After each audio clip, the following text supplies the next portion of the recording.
Can I acknowledge all of our special guests, the Honourable Susan Close, MP, Minister for Education and Child Development, Professor Ted Melwish, and thank you, Ted. I don't know what you said, but I'm reliably informed it was lovely, so thank you. Dr. Sarah Glover, Director of the Mitchell Institute of Health and Education Policy at Victoria University, Ms Sam Page, Chief Executive Officer of Early Childhood Australia.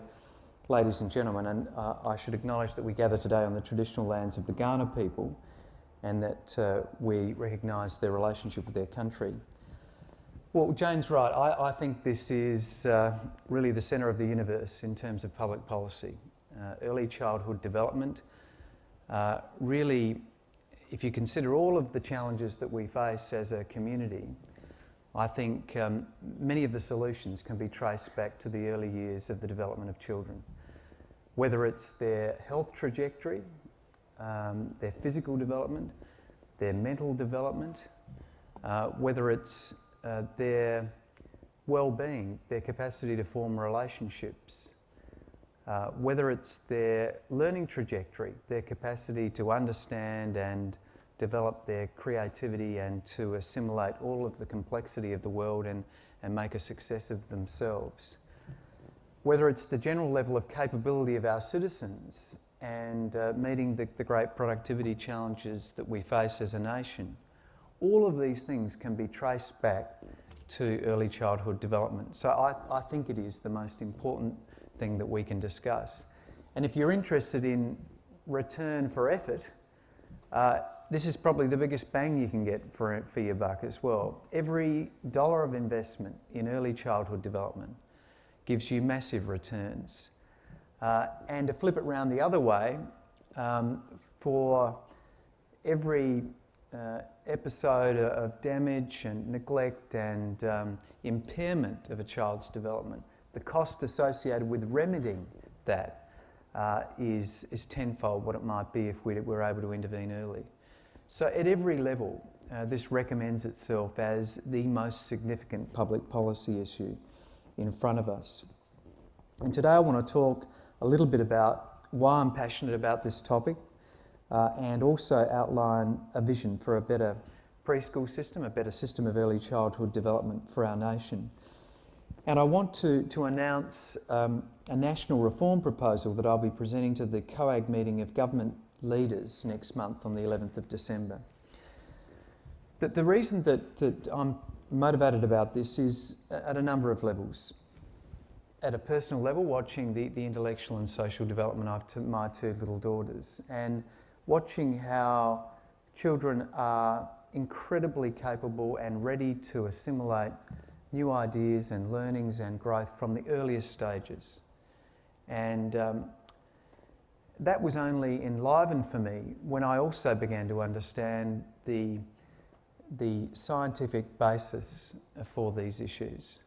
To actually understand how early a child's brain is wired up and developed through their experience of the world around them, and the critical role that parents play in nurturing those experiences and providing the provocations that can allow those experiences to flourish was a massive enlightenment to me. And we've been very fortunate in South Australia. We've had a fine tradition of early childhood development. But in addition to that, more recently, we've had a wonderful series of thought-provoking and inspiring thinkers who have come here to assist us to develop our ideas in that regard. And there are three that have been incredibly important. The first was Dr. Fraser Mustard, who assisted us in understanding the neurological development of children and the critical importance of the early years, in particular the first 3 years of life. Then we had the wonderful residency as a further thinker in residence of Carla Rinaldi, who showed us the Reggio Emilia approach to early childhood development, which has powerfully informed much of our kindergarten practice here in this state and provides, I think, one of the most inspiring visions that I can imagine for a society, which is a vision for a child which is a competent learner, a child with rights, a child that has the capacity and creativity to develop in so many ways, and that nurturing that really should be at the centre of our objective for our community. And then finally, Professor Martin Seligman, who is a leading thinker in positive psychology, who helped us to understand the critical role that we can play in the well-being of our community by assisting young people to be essentially inoculated against mental illness through having a very powerful set of skills and capabilities around relationships. So they've been three very powerful thinkers that have assisted us to take our agenda to the next level. So I also was privileged to be Minister for Education and Early Childhood Development, which is a wonderful role, has to be the best role in government. I know that Susan will now happily tell you that there's nothing more inspiring than being with younger people. And from my perspective, I've got a particular love of 4-year-olds. I think kindergarten teachers must have the best job on the face of the planet. They're still young enough to be babies but old enough to actually be able to describe the world around them. And I think it is probably the most beautiful time of life. And it must be a privilege for all of you that get to go to work and work in that setting every day. But certainly it's now my belief as Premier that in looking at the broader challenges that face our community, that so many of them are answered by our investment in the early years. And we're not necessarily used to accounting for our investments in government along relatively short timelines. We tend to look forward 4 years. The truth is that the benefits that are yielded through investment in the early years are yielded on a much longer timeline, but they are nonetheless profound. And if we can ensure that we have the healthy development of children, we'll have the healthy human development of our whole citizenry, which will have profound effects on one of the central public policy concerns of our nation at the moment. That's the rising burden of our healthcare costs, whether it's chronic disease or mental health or diabetes or heart disease. All of these illnesses, which may be regarded as having their own particular cause and influence, can be also traced back to the way in which a child develops in the early years. The capacity to control mood and control emotional reactions, the capacity to form relationships. All of these things have a profound effect on the healthy human development of our citizens. And so this could not be a more important issue. As I said in my July National Press Club speech on the future of the Federation, it's time we reorganise the responsibilities of governments when it comes to our education system. At the moment, state governments engage with children from birth to about the age of 1 through antenatal services, health checks and immunisation. And if a child is healthy and developing from age 1 to 4, most of our contact, the state government's contact, is really limited. Most of the contact is with the Commonwealth subsidised childcare system and the occasional visit to the family doctor. So this essentially means that as a state jurisdiction we lose sight of children between the age of 1 and 4 unless it's through episodic contact with specialist services. This can allow for learning and other developmental problems to become entrenched and therefore difficult to remedy. My view is that we should have a neater, more logical allocation of responsibilities between jurisdictions. Under this model, state governments would have responsibility for people from birth to the end of secondary school, and the federal government would be in charge of everything beyond: universities, vocational education and training. Such a change would mean better outcomes for children and young people, especially those developmentally vulnerable, and an uninterrupted focus on the child's early years. Having state governments oversee children from birth to 18 ensures we maintain a clear line of sight when it comes to that other vexing issue, that is keeping children safe. So we do have a chance to get this right. This focus is critically important because research consistently shows that the foundations for all of the challenges that we face as adults really can find their beginnings in the first 5 years of life. So what we need to do is to ensure that we have a set of responsibilities as between the Commonwealth and state that assist us to realise our vision for the healthy development of children. And as I said before, this makes sense not just from a human perspective to allow everybody to flourish and to realise their full potential, but it also makes sense from an economic point of view. Experts have estimated that for every dollar spent supporting the development of children, it saves between $4 and $8 over the long term. And we know that today as a nation we face many challenges, and our long-term collective future is something that's on the mind of our community. People are asking, what will the jobs of the future look like in this rapidly changing world? The jobs we will do, the industries we will work in, the skills and trades we'll need to prosper, they're all in flux. And states like South Australia are really at the centre of that transformation as we move from old to new industries. But becoming part of the new economy will involve the development of a certain set of skills, high value, advanced technology industries that are globally integrated, that produce goods and services the world wants. So in these circumstances, the sorts of skills our citizens need will be to be creative, curious, nimble, adept at problem solving. Children are born ready to learn right from the start, and we need a system of early childhood development that permits this. We need a vision for the child in our society which elevates their rights to a national priority. So improving our early childhood system is, in my view, the great productivity agenda for the nation. A lot of people talk about tax or roads or some other industrial relations is commonly raised as the big barrier, the thing holding us back. The single most important contribution we can make to lifting national productivity is investing more in the early years.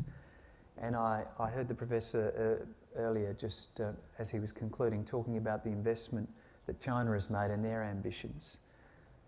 This is incontrovertible. This represents the most important investment we can make for the future prosperity of our state and nation. So reaching federal-state agreement on this, in my view, would be as much a milestone as it would reaching agreement on national taxation reform. So we should be spending more time talking about it than we spend talking about national taxation reform, and that's why I'm here today. And I would now like to detail an exciting new plan for early childhood development that addresses the drawbacks in the current approach and pursues the economic imperatives I've just touched on. In July of this year, the then Prime Minister and all of the Premiers and Chief Ministers came together in Sydney for an historic COAG Leaders Retreat event. It was one of the most open and constructive meetings that I've taken part in of this type. Everyone put aside their differences and discussed a range of pressing topics. And some of us were given the task of going back to work on specific reform proposals for further COAG consideration. Our jurisdiction, together with the Northern Territory Government and the Australian Local Government Association, were sent away to talk about early childhood development. And we've devised a plan that we'll be taking to the COAG meeting on the 11th of December. Now, this plan is not the complete answer, but it is an important contribution along the continuum to realising this ambition of a fully integrated system of early childhood development for our nation. The three elements of the plan are these. The first is a new, more durable and consistent arrangement for Commonwealth preschool funding.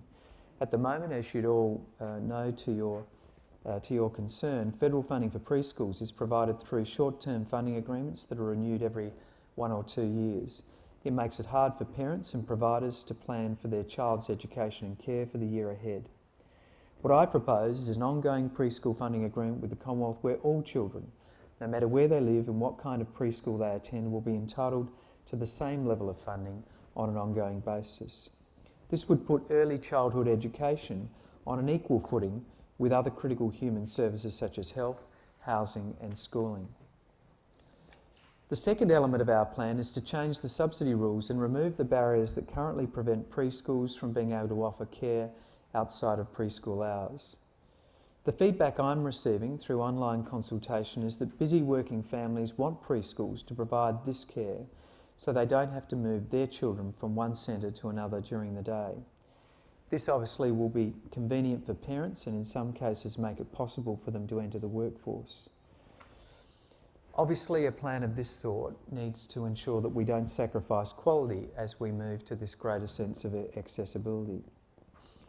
The third and final element of my proposal is the creation of new ways for governments to support vulnerable and disadvantaged children. In the event of COAG agreeing to new arrangements that result in increased Commonwealth preschool funding, states and territories could reinvest any savings into early childhood services for the disadvantaged. We know that different jurisdictions have very different ways of funding preschool. South Australia largely funds it through state-based provision of services. On the other end of the spectrum, Queensland largely funds it through subsidised childcare, long day care arrangements. If there was an equitable and consistent funding arrangement across the nation where states like South Australia were able to receive the same level of funding as states like Queensland, who provide it through the private and non-government sector, it would release a very substantial amount of resource. In South Australia, for example, this could mean a big rise in the number of vulnerable 3-year-olds having access to preschool. Our state currently provides such education already for about 1,000 3-year-olds who are either Aboriginal or under the guardianship of the minister. But there are another 3,800 or so vulnerable or disadvantaged children in this age bracket who would benefit from going to preschool.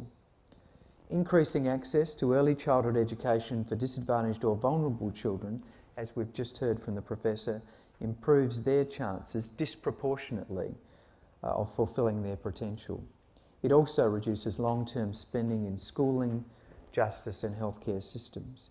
Overall, having more of these children in the system would provide a $13.3 billion cumulative benefit to the economy between now and 2050. Clearly, every single day of attendance at preschool is a bonus for children and for our community. Once again, as Professor Melwish has said, children taking part in high-quality preschool for longer periods, say 2 or 3 years, have better outcomes than those that attend for short periods. One 2010 study found that 2 years of high-quality education and care of 15 hours a week gave the same protective effect as having a tertiary educated mother. Some states, such as New South Wales, are doing particularly well at bringing 3-year-olds into the system. But I think Australia as a whole should be trying to get as many 3-year-olds as possible into preschool. Ladies and gentlemen, having a more effective, efficient and better funded preschool system is in the national interest. It will generate long-term social and economic benefits. It will turn Australia into a more prosperous and productive nation. We won't be able to create that better system, however, if we keep doing what we're doing and fail to open up our minds to much needed reform. When we approach COAG on the 11th of December, I want the broadest possible discussion about not only the future of our federation, but also the future of our service systems and in particular our system of early childhood development. We think this is a central issue to put on the national public policy agenda, and to some degree all of the discussions we've been engaging in relation to taxation reform is to provide the room necessary to do these vital things in the national interest. So thank you very much for being here today, and I'm so pleased that I've had the opportunity to address such an important gathering of leaders in this most important field of endeavour. Thank you.